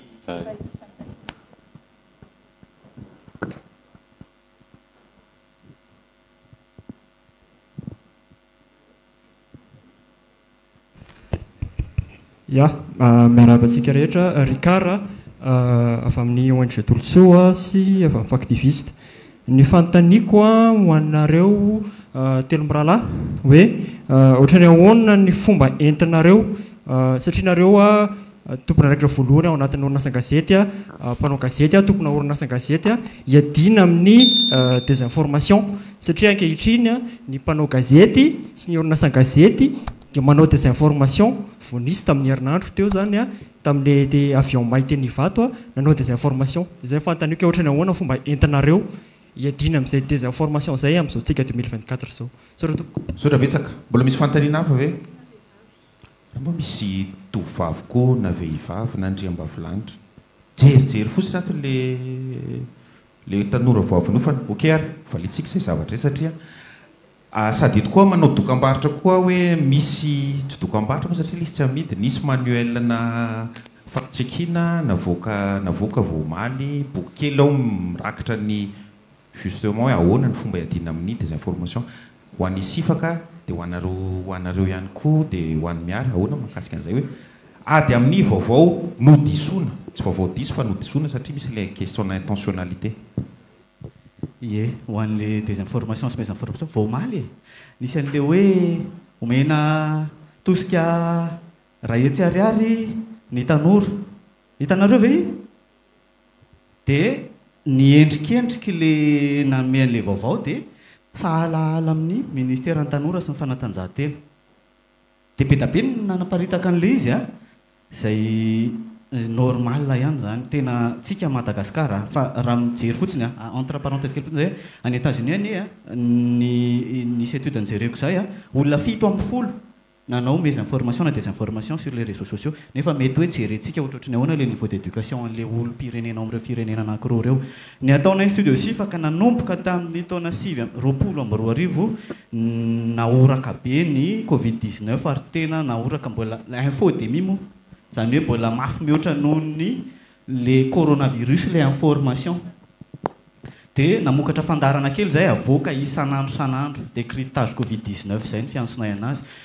anaovana réponse amina karazana désinformation na mésinformation dia mazava ho azy moa zany misy asa aingana be ao ambadiky le izy ao miara-miasa amin'ny ministère miara-miasa amin'ny zay entité rehetrarehetra afaka manome an'ilay information satria na tamin'izany koa nena aretina aza mbola tsy fantatra ao anatin'ny fandaharana ataonay zany dia miezaka manome réponse à la limite raha tsy manana réponse zay hoe mahavoa sida ve nitsindrona fa inona moa fa vaccine Covid-19 dia mamaly zay hoe mbola tsy ampy le information eto fa tsisy milaza hoe zay le zany hoe ho anay aloha zany dia réponse tonga dia mirépondre à chaque fois zany misy le izy dia miezaka izay manome vaovao momba le izy hatramin'izao tapitra ny Covid-19 fa mbola mitohy io fandaharan'io 2 minitra 2 minitra isanandro satria rehefa nandeha indray ny élection dia nisy indray ny information mes informations sy désinformation be da be indray ny sandrahaka dia miezaka mamaly an'izay zay d'un côté zany sady manome an'izay mety ho marina no mampianatra ny olona tsy kelikely hoe rehefa natao reto dia zao no hita fa tsy mitombony ity zavatra ity hatreo aloha dia na le olona mitsakotsako an'ilay izy raha zany rehefa tsy manana valiny marina hoe nivoaka tany iny sa tsy nivoaka tany iny avy amin'ny vavan'ilay tompona andraikitra milaza an'ilay marina dia au moins izy manana an'ilay esprit ahafahana mitsakotsako hoe izao tiana izao ya tadidity namana tanora izay teanao gazety fa ny baibolitsika dia ny charte de Munich tamin'ny 1971 io dia milaza mazava fa mila rekopena ny vaovao dia nisy ohatra velona ny tenen'le mpametram-panontaniana teo momba n'le hoe avy eo may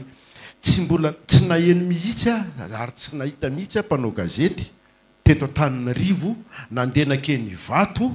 na namarina na tsy hoe ino ny roplanina maio anizy io fa naninona fa niandro fotsiny ny vaovao officiel avy any amin'ny aviation civile de Madagascar sy izay tompona andraikitra atao amin'ny ministère ny transport niandry an'izay fotsiny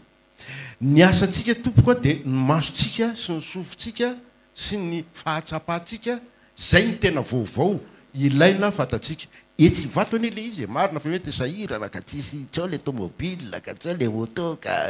le taxi be ela be vao tonga tany efa nidy ny aéroport mety mitrangy zany fa tokony andehanana any atoerana ny vaovao tena mendrika indrindra amin'ny asatsika dia ny zavatra hita amin'ny masotsika sy reny sofintsika mifantana fa ny akoatra atao recoupement ny vaovao raha izay farany dia izany kosa aloha na manao recoupement toninina raha mpanao gazety faran'izay may mety misy vaovao diso any avoakany dia mananjo droit de réponse ny olona niaran'ilay fahatsolo le vaovao zay fotsiny tiako lazay satria mpianatra ny Como ianareo le mametraka fanontaniana dia misy réactualisation an'iny charte iny nataon'ny équipe antarehany professeur Lucille Rabovololona tamin'izany andro zany niarahana tamin'ny ordre de journaliste tsy officialisé le izy fa any le document ao anatin'izay recoupement zay ihany koa nitenenako hoe lasa risahana ane le izy fa nefa asa takina amin'ny mpanao gazety zay le teneniko hoe miasarotra le asa fa zao koa le avion nisy may tena nisy may tao fa ny identité an'le avion niteraka resaka dia io mila anaovana asa gazety koa hoe fa maninona ny fitondrana no miazakazaka amin'se justifier amina zavatra ray tsy le olana tsono ny jereny na izy manazava olana hoe mahatonga an'io dia iveriny fa navita ny asany izy mitovy amina ray-mpianakaviana ihany io maty ny zanako satria tsy voaveloko dia tsy hoe lasa ray-mpianakaviana mendrika rehefa nanazava hoe zao ngeny natonga na tsy navelona le zanako hoe fa tsy mendrika foana dia tsy le fanazavako an'izay ny zava-dehibe satria izay lazaina hoe izay ny serasera fa ny mpanao gazety ihany koa mila tena manao an'izay asan'ny mpanao gazety zay raha mpanao gazety tena mpanao gazety tsy tokony ho tonga fa rehefa tena tonga moa le izy dia ampiasao le lalàna droit de réponse afaka miteny ianao diso tamin'ity ny fiaikekeloko koa tsy ny mahamalagasy ihany fa amin'ny asa fanaovana gazety matianina koa ianao miaiky va diso fa le izy kosa tsy hoe tsy tokony ho tonga amin'izay ianao raha tsy efa tena nisy zavatra nisy élément maromaro mihitsy teo natonga anao diso ohatra tena efa nakeny marina ianao fa nakatona le izy nipika sary ianao dia nahazo source avao anatiny ianao dia nitsony le source hoe anitafika dia izay ianao vao mandeha tsy hoe révélenao le source fa manazava zany ianao dia mame droit de réponse satria efa nikatona tary taty arina izy voanokatra dia anyka zay le izy fa amin'izao fotoana izao mahatonga le hoe désinformation le mpanao gazety le lazaina fa matianina dia matetika hiazakazaka te hamoaka vaovao alohan'ny rehetra fotsiny dia tsy ampy le recoupement le skopy lana zay skopy kosa aloha tsara mifalia misy raha ianao mamoaka vaovao voalohany tena fahafinaretana sy voninahitra ho ana mpanao gazety zany indrindra fa raha marina zay marina kosa aloha eny ary andray ny fanontaniana manaraka sika samy jerijery fotsiny reto mpianatra reto atao hoe mazava dolo ve zany atsika tsisy enjeu tsony tsisy lokanady manokana makasika le asa fanao gazety mazava zany zay eny ary fa za mbola mitraka fantaniana sady anokatra perspective raha hoanareo telo mirahalahy mianaka afaka de jerintsika isaoty afaka folo taona ohatra raha ritsika zany hoe tsisy crise atao hoe tsisy crise zany satria zay moa zany le constatsika teo hoe firy taona tsy nisy crise marina teto nefa finalement le firenena ohatrany miaina anatina crise latente foana ihany rehefa tena atao ny fandaniana inona ny tokony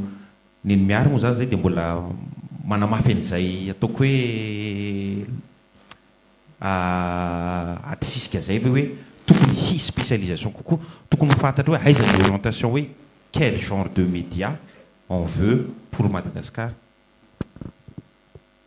Ny olana eto Madagasikara za tsy miteny hoe zany mahay dia zany mahafantatra fa mba fahitako azy amin'ny akeliko dia olana kalitao amin'ny sehatra rehetrarehetra na fampianarana na fitsaboana na olana na kalitao fa tsy olana na abetsaka qualité fa tsy quantité. Raha mitenytsika zany androany hoe raha tsisy crise dia lasa sahiran-tsaina be zao zany ve nitoy le dikan'le hoe tsisy crise zao zavatra misy zao ve no mitohy afaka folo taona ratsinao izao ny situation antsika raha zao zavatra iainana zao no mitohy raha tsy misy clique manaitra antsika eo crise ve zay zavatra hafa ve zay a ka mifanaraka tsika fa hanao zavatra tsara kokoa satria tadidio raha izany ho lasa sanatria vava lasa ministra rapitso dia raha zao ihany ny zavatra misy tadidio fa tsy olana na sélection tso zany fa olana population zany hoe isika mihitsy nefa ratsy ka nahaka injato eo ary tsika probabilité zany dia ratsy foana le zavatra mipotra eo raha ohatra zany misy olona 30 eo dia maka tsika voaloha ratsy maka tsika faharoa ratsy maka tsika fahatelo dia miandry 10 volana dia maka indray ratsy tsy le choix no olana fa le population ka zay ny teny hoe raha tsy misy crise eto za tsy miteny hoe ratsy le mijanona fa raha tsy misy zavatra mandona eto a ka taitritsika ka andao anao zavatra dia afaka folo taona ratsinao izao eto tsika atsoy a ny telefoniko ne zahako tsy novana mihitsy fa ratsinao izao ny zavatra misy eto fa raha te hanao zavatra tsika dia mila hiasana le kalitao an-javatra ataotsika dia zay zavatra zay mitaky asa ny formation efa misy asana tomboka any a atambary formation io fa tsy hoe manao ny FES manao ny francophonie manao ny ministère manao nzao misy ministère mitokony araka eo ny teknika sy ny recherche dia miaraka amin'izay ministère te hanao formation dia ataovy formation qualifiante daholo na hoe momba ny environnement dia efa mba manana zany a certificat kely momba ny environnement rehefa manana certificat roapolo dia afaka manao soutenance dia mahazo licence ohatra hoa zany rediredy fa tsy hoe rediredy nanofy nitsindrona roro na nifoka tsy fantatro fa nofinofy na mpikaroka nandinika maromaro tsy avy eto atoerana fa na avy any ampitan-dranomasina niaraka ny fankiondoa ampiakatra n'ilay kalitao fa raha tsy manao an'izay antsika nivoatra ve tsika mihoatra tamin'ny folo taona lasa zay no mitoeran'reto mpianatra reto nahita ny joarra voajanahary ohatra zao koa DG ny URT misy tamin'izany fotoana zany le zavatra ny teneniny teo io asa fanaovan-gazety io dia tsy hoe zay ohatra zay nivoatra ve tsika zao anjarantsika mainy tsara ve le vokatra amin'izao fotoana zao a mety misy lafiny tsara fa tsara marina ve le izy a dia tsika tsirairay avy no mitsara an'izay ny fomba ilazaka an'le isika ianareo tanora nareo zay te hanao gazety aza mieritrehitra hoe eny amin'ny planeta hafa no mipetraka fa ao anaty planeta tany dia rehefa ao anaty planeta tany dia ao anaty fiarahamonina dia miaina ny zavatra iainan'ny fiarahamonina isika fa ny asantsika fotsiny a no manana ny toerany a eo anivon'ny fiarahamonina tahaka ny asa hafa ka hoe isika mpanao gazety ve na ny asan gazety ve no ahavita ampitsahatra crise ny zavatra misy eo amin'ny fiarahamonina tsy voafiantsika mpanao gazety mety misy atténuation fotsiny ngambany a mety ho vitantsika miteny an'le olona aza migafy aza mirotaka mety tsika iteny an'izany ve tsika dia tsy hisy tokoa le zavatra fa le fera ka zay ny ahako hoe ny asantsika gazety ny asan gazety dia mirelater ny zavatra misy any anivon'ny fiarahamonina fa tsy isika ny mamorona hoe andao tsy maintsy zao no asaintsika ataon'ireo mpiarabelona amintsika ireo dia ho vitany zany fa manentana azy tsika manome vaovao azy tsika miteniny hoe zao mahatsara na maharatsy ny krizy fa tairo rangano rotaka va bela loatra ty rano tsy misy jiro tapaka la sanatry iny hoeritre fomba fiteniko fotsiny zay fa tsy tsy zahako akory no hitaona olona hoe anentana olona no zavatra ohatr' zany oka zay moa le fanontaniana teo eny perspective afaka folo taona izy raha ohatra raha mbola tsy leo dia eo fa raisiko ho anay studio sifaka dia avy eo sokafako ho an'le asa fanaova gazety amin'ny ankapobeny le izy afaka folo taona zay raha mieritreritra hoe efa manana station radio sifaka couverture nationale zany hoe levé ny suspension an'ny octroiana licence mipetraka ny teny TNT joary teo dia misy ahoana moa bascule any amin'le TNT tsika dia afaka miassuré an'le couverture nationale ny radio lasa aloha natan vetivety le resaka hoe fréquence le fréquence ny tsy hoe afaka folo taona dia lasa be dia be fa io fréquence io foana ihany de 87.5 jusqu'à 107.8 fa tsy afaka folo taona dia hoe lasa 190 le izy dia mitombony izy amin'ny fréquence ka tsy maintsy misy mijanona ao zay ny mahatonga amin'ny fanjakana kosa efa feno atanana rivo farafaratsiny atanana rivo ny tiako tenenina efa feno le fréquence dia tsy afaka mioctroyer fréquence ntsony ny fanjakana nisy an'le tany États-Unis nisy an'le hoe communication act tany amin'ny taona 1964 tany gamba zany basculement les fréquences mihitsy ho lasa tany amin'le câble satellite justement mba ahafahana mamaly amin'izay hoe betsaka angely lay ohatra hoe ataontsika hoe ronjato na telonjato lay entreprise na médiane te hitsangana nefa ny fréquence limité dia tsy maintsy ny surpassé an'izay zay le besoin normatif zany dia tsy maintsy midépassé an'izay ny zava-misy ankehitriny dia mbola tsy afaka manana an'izay capacité le teny miaro teo moa zany hoe le pluralisme manjary lasa misy risque na inony ty zany filazana azy unicité une concentration sy unicité ana idée zany rehefa mbola limité amin'izao le izy zay manana olana le nteneniko kely teo indraindray le hoe sarotsarotra ny accès amin'ny information dia misy an'le lalàna iny zao raha voaka koa mety mampivoatra tsara kokoa an'le asa le loi sur l'accès à l'information à caractère public dia mety ihany koa an'le média indépendant satria média indépendant zay rehefa rapitsy dia ho lasa daholo ny mpamatsy vola sy ny sisa misy modèle afaka atao any ohatra zany zao raha mijiry ny any ivelany misy an'le hoe les médias payés par les usagers tsy hoe payé moa zany hoe payé avant de consommer fa le hoe diffusé dia zay manao souscription nadon aty tanana ny ataon'ny tanana kavy tsy hitany tanana kavanana fa neny zareo iny tanana kavy iny dia déductible d'impôt zany hoe efa misy mesure d'incitation zany ampirisika an'le olona eo le filany information fa eo ihany koa le fanohanany an'le média eny folo taona le resahana dia optimiste foana aloha fa aleo ataoko hatreo ihany zavatra kely fotsiny miohatra amin'izay resaka impôt zay mandeha mantsy resa be amin'izao fotoan'izao ilay impôt alaina mobile monnaie fa teny natsipinay tamina solombavam-bahoaka sy olona tamin'izany fotoan'izany hoe fa maninona raha asiana impôt isaky ny matériel de télécommunication na communication zany anaovana subvention ho an'ny média ka apetraka amin'izay indray mato secrétaire général cahier de charge an'ny média tsisy an'izany any amin'izao tsy misy zany fa io izy resaka fotsiny misy cahier de charge fa tsisy zany amin'ny réalité tsisy apetraka mazava le izy inona le obligation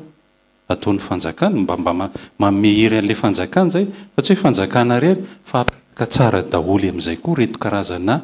comité consultative zay tena akakevitra hoe inona ny ilainy ny faritra ray satria tadio fa le resaka octroiana licence par appel d'offre angely izy raha le code fa tsy mbola misokatra le appel d'offre ka tsy voatery ny radio anareo zany no azo eo fa mety ny ilainy fanjakana eo raha appel d'offre radio mpivavahana fa tsisy fivavahana mihitsy eo zay teneniny any no misokatra atonga le pluralité sy diversité zay le esprit an'le texte tamin'izany fotoana zany dia mampatsiahy fotsiny zany hoe misy initiative tokony ho raisina satria na tiana na tsy tiana tsisy média tena mavely teny eto isaina amin'ny ratsan-tanana raha tsy zany mamoaka posy ny tompony dia tokony isy le subvention fa le subvention tsy atao indray ny business ka mpanankarena ny sasany fa mila mazava le izy satria fa le source amin'izay tsy afaka hitentsolo le fanjakana hoe misaotra n'Andriamatoa filosy ny ministra satria nanome subvention non impôt iny alaina amin'ny olom-pirenena tsirairay avy dia iny no anaovana subvention ny média raha ilaina le izy mila sy taratasy mazava ohatra ho aza ny zavatra any afahantsika mandroso misy lalàna le eto Madagasikara raha tsy diso efatry ny ela mahakasika ny hoe ny olona ny poste téléviseur tsirairay avy dia mandohetra fa tsy miatra zany ary atao iny ny etra iny entina ampiroboroboana ny contenu amin'ny télévision ampiroboroboana ny fandarana zany zay vokarin'ny télévision manjary ty tena raha hiteny hoe ho an'ny TVM sy ny RNM le izy dia amin'izay tsisy subvention ntsony nomen'ny fanjakana ny TVM sy ny RNM fa iny impôt alohan'ny olona zaovy no teny an'izany tsy raharaha be rotaka be eto hoe ianao manana télé mandovo loatra zao isataona ianao tsy tafavoa fa misy an'izay lalàna zay eny ary zay angamba no lava maro ny fanamby izay navohitra reo telo mirahalahy teto dia isaorany ianareo teo ny resaka hoe pluralité ny resaka subvention ny resaka fahaleovantena ny asa fanaovan-gazety sy ny fampiakarana ny kalitaon'ny asa fanaovan-gazety ihany koa dia voafetrany fotoana ihany moa isika dia ankasitrahany ianareo telo mirahalahy ie anangatana izy efa tara le efa mitsoka ny kirika rontia fa tsy maninona fa omenay daoarany mena fitenenana vety manam-potoana kely isika fa tonga dia efa misaotra sahady Elia eny ary isaorana hijoarira voajanahary natao raha herivelo ary miary raha solofo arizona nanaiky ny fampizara mahakasika an'izay fanampy ny asa fanaovan-gazety sy fanampy hoan'ny mpanao gazety teto anio Randitoni miarabanareo za dia mialatsiny koa raha zao vao miteny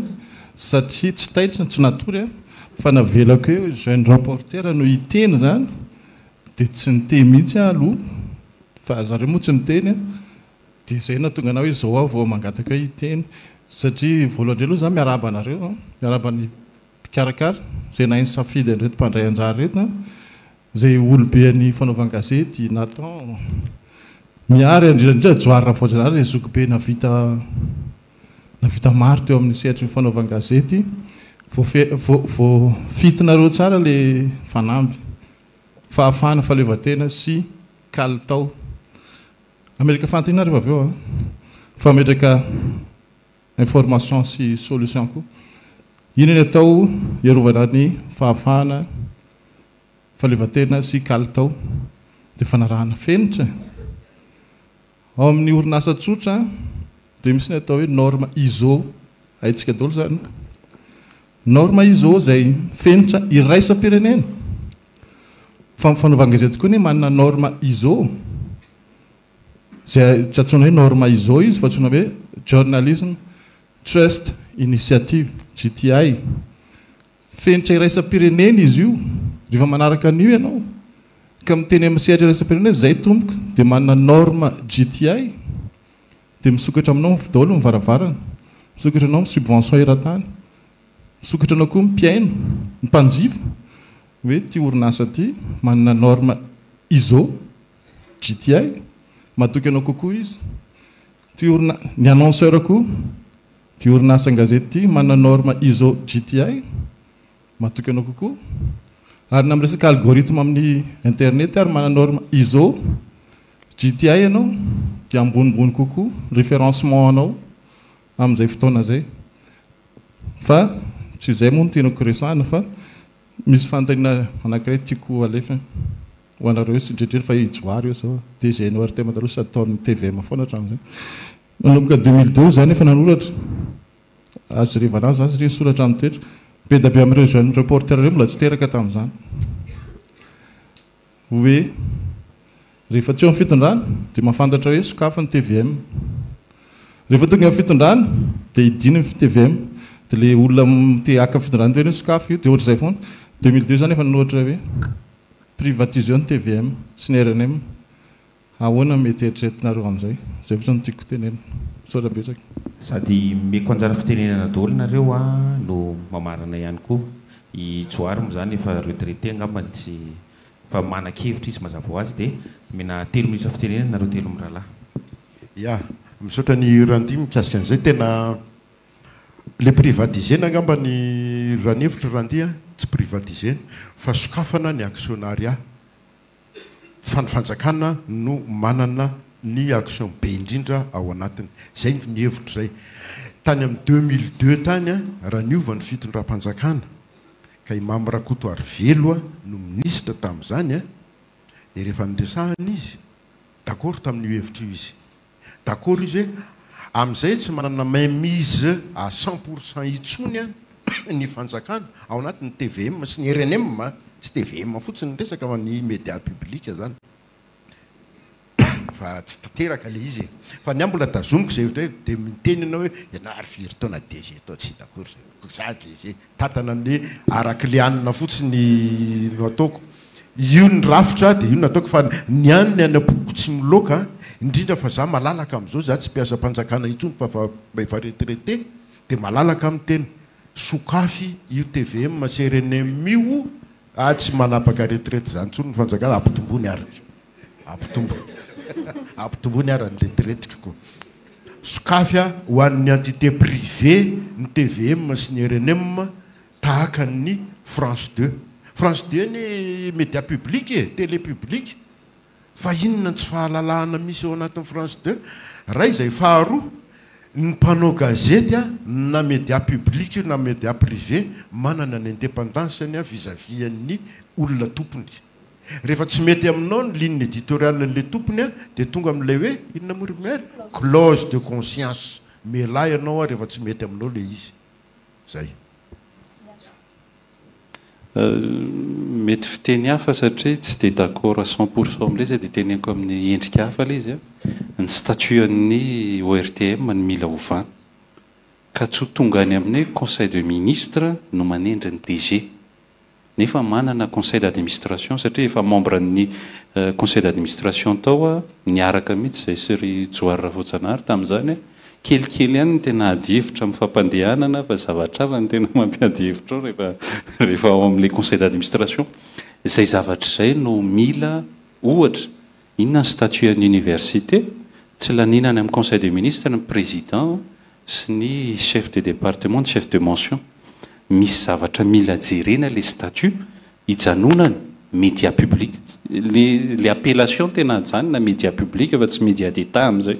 média public ny resaka statut tsy manana sosikevitra fa le na mety misy ampahany amin'izay resaka actionnariat misy zavatra hafa fa zany mila fampidinihana fa tsy izano inona olona hafa ny tonga dia le anany atao fa raha izao endriny izao dia quantité satria mialatsiny Andriamatoa secrétaire général satria anisan'ny tao anatin'ny tombana ny fisokafan'ny TVM dia nisana ho isan'ny mpanohatra za tsy mpanohatra no isana ho isan'ny mpanohatra hoe nisy mpanohatra zao efa niakatra tao anatin'ny fandarana ady hevitra fa io amin'ny resaka sujet no traitement ana ianao ve mahita ny Emmanuel Macron la une foana ao anatin'ny TF1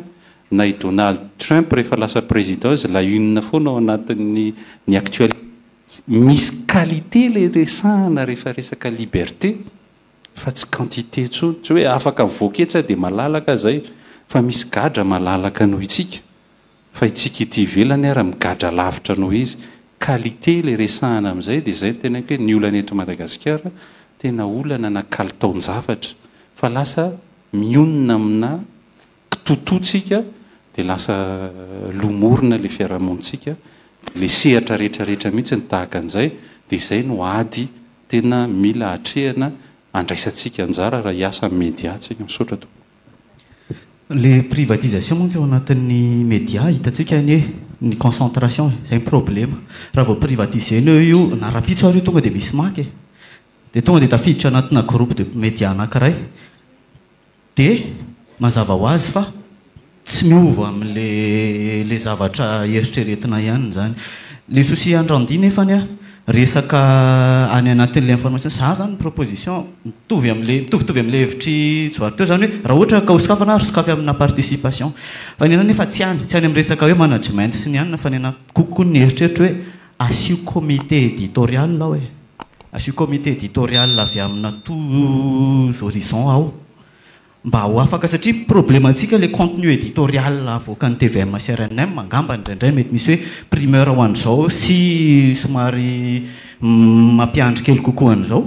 dia tsy le problème ana management sy financier zany le souci fa any amin'le éditorial dia raha ohatra ka misy ohatrany ANRCM ohatra hoe asive représentant en tel ohatran'izao anatin'le comité éditorial mba ahafana garantir an'le diversité ana information avocat de toute part dia zay ny hevitro asoa adiny ray sasany mihitsy ntsika niaraka teto ny fanampy atrehan'ireo mpanao gazety sy ny fanaovana gazety eto Madagasikara les défis du journalisme à Madagascar zay ny namarina ny tiady hevitra ity zay nafana dia nafana ndraindray moa lasa fitsarana ao atsika mpanao gazety ihany mifampitsara eto fa tsy maninona fa tsika manana regard critique sika zay ny tombony amin'ity métier atsika ity manana regard critique sika amin'ny asatsika amin'ny environnement misy atsika ihany koa dia amin'ny norme dia mazava ho azy koa moa zany amin'izay tokony ho atao dia misaotra atsika rehetrarehetra nanaraka ny adihevitra misaotra anao any atokantrano ihany koa nanaraka ity adihevitra ity dia manome fotoananao indray amin'ny manaraka dia ampatsahivina foana feoavoaka lalana manokana mahakasika ny asa fanaovana gazety boka ihany koa ny torolalana sy torohay mahakasika ny fijerevana sy fanamarinana ny vaovao nodisona dia mirary soa atsika rehetrarehetra ary